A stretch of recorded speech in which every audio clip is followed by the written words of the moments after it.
So it seems that the times have finally caught up with Nina Simone. It seems that the times that we're living here and now in 2015 have finally caught up with the artist, the artistry, but also the person, the individual that was the person that we as the public have come to know as Nina Simone.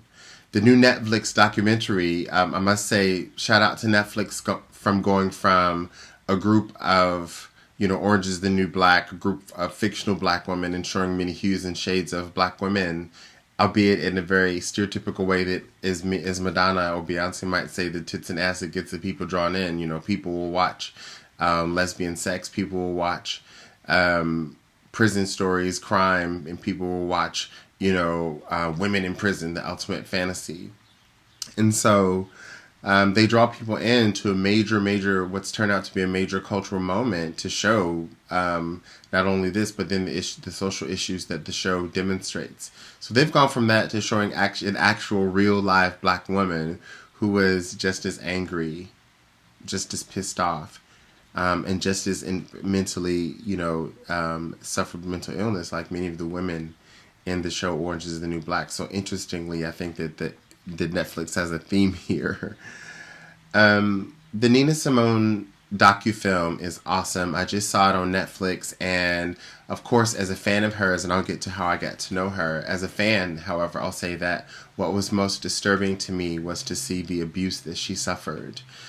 She describes a situation, a very typical kind of jealous lover situation where a fan gives her a note. She puts a note in her pocket. Her husband sees this, drags her out, beats her all the way home. Beats her all the way home, she says, and up the elevator and then onto the bedroom where he puts a gun to her head, ties her up, and rapes her.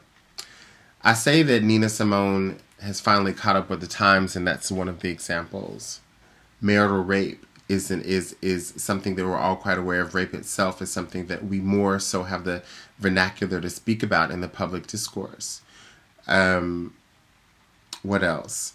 Stardom and how stars go supernova, especially when we're talking about stars that choose to put their ethical and moral selves before their will to be in the public eye and to gain fame and of course the fortune that comes along with that.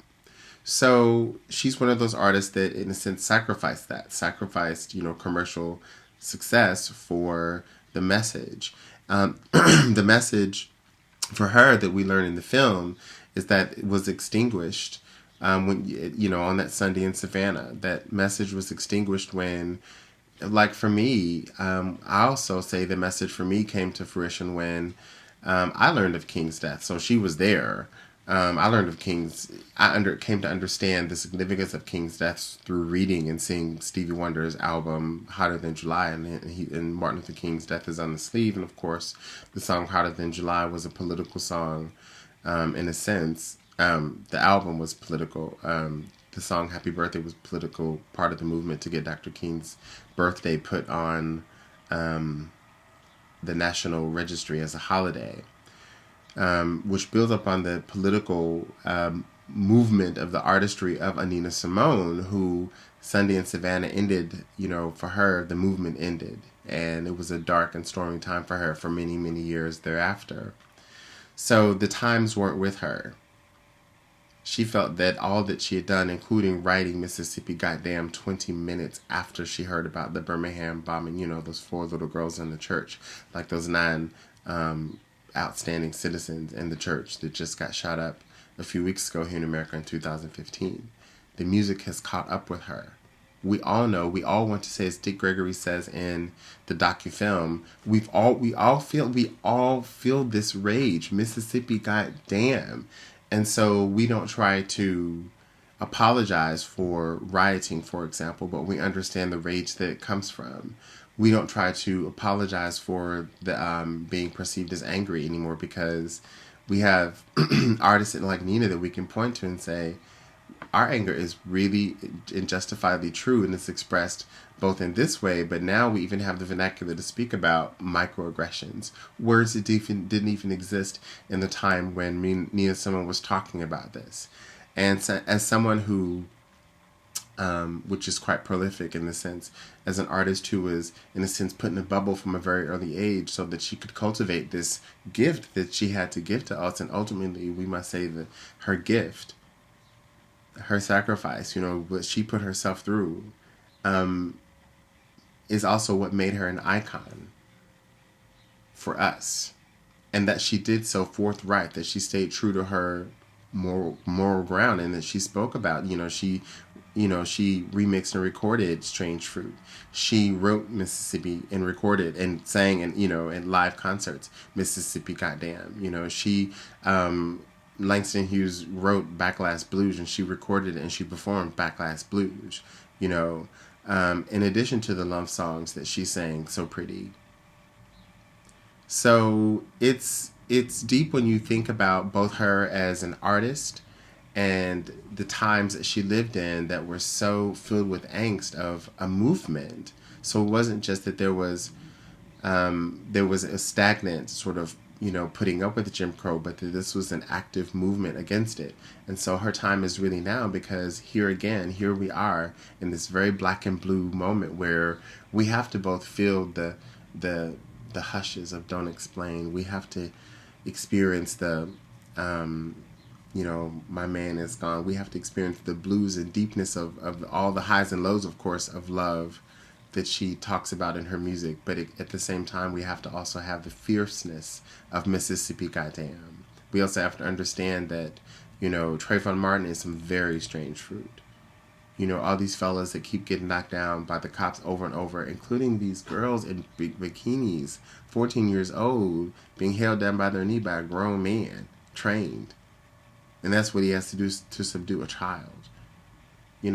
That's some very strange fruit in the land of citrus and honey. And it's time that we have more artists that speak out. I love Beyonce. I do. I even paid to see her husband twice in my life. And I really say that we need more artists to speak out, both as individuals, both as people who are Black people who also are on this earth, but equally through their art. I think Beyonce has done some fierce stuff. If you listen to Superpower, for example, or watch the video, it's a virtuoso call to arms for Obama. If you look at Girls Who Run the World, so they have some very critical moments in their spaces, grown women. But the stakes are much higher, and I think that the language has to be much more clear. I would love to hear Beyonce not just remix Strange Fruit, but write her own. And I know that might not get the commercial success. That would be perhaps the sacrifice that they make, because as we see, even when commercially successful artists do produce these critical songs, even those aren't the ones that become commercially successful. So even 50 Cent, writes something that's more so true to life, like White Lines, like along those lines of in that tradition of hip hop, and that's not what's commercially successful. When he asks "What if," people don't want to hear all about that. When Beyonce asks about, what about superpowers, or when she says, people are really stagnant to listen to what she's really calling for. When she says, I woke up like this, I think at least half the audience didn't get the irony in it. So I think they have to be much more explicit and using their fame. Look at who showed up at Selma. And perhaps we need to see more of those famous Black bodies put themselves on the line. And literally, I mean, on the picket line, on the demonstration line, and certainly in the voting line. All these spaces where they can talk about it. Shout out to Kerry Washington, and shout out to the Oprah, shout out to the many people who openly campaigned for Obama. But people are being shot. And the anger, the tenacity, the determination that Nina Simone had in her music and her artistry must be there in all of us. But also understanding the sacrifice that she made so that we don't have to make that sacrifice. Also understanding the complexities of our own personal life that we've come to learn. Like I said, the spousal abuse, that we don't have to sacrifice the way that she sacrificed. Also learning about bipolarism, for example, or other forms of mental illness that we're much more clear about. I mean, think about autism, for example, that didn't even exist in those days, which might be something that we might more clearly identify in savants like the prodigies that we have artists from and that we fed since they were children. We fed on since we were children like they were castrati. So we really have to also look critically at ourselves as consumers and the kind of music that we I mean, I jam to booty music all the time, but I also listen to Animal Farm by Dead Prez, and also get to know what the lyrics mean, read the books behind it. I also have those kinds of discussions with young people around me. I also vote. I also stand up. I also sign my name. I also do a lot more than that. We have to do it all in our own way, in our own lives. Thanks to Nina Simone. A blue than the deepest indigo.